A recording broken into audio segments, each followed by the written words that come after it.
Have you ever felt like your mind is so full of thoughts that you can't think clearly? Every day, your brain processes thousands of thoughts, but not all of them deserve your attention.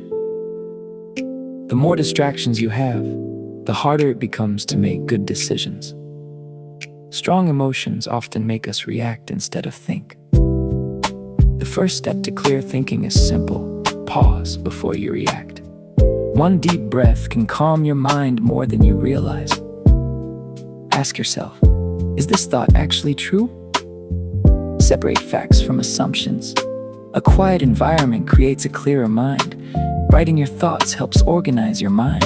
When your mind is organized, better ideas appear naturally. Focus on one problem at a time. Clear thinking always leads to better decisions.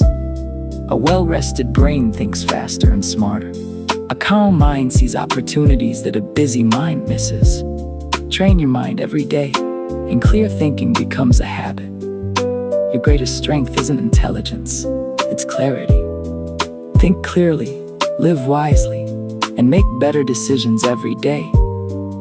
If you enjoyed this video, subscribe for more psychology and self-growth content.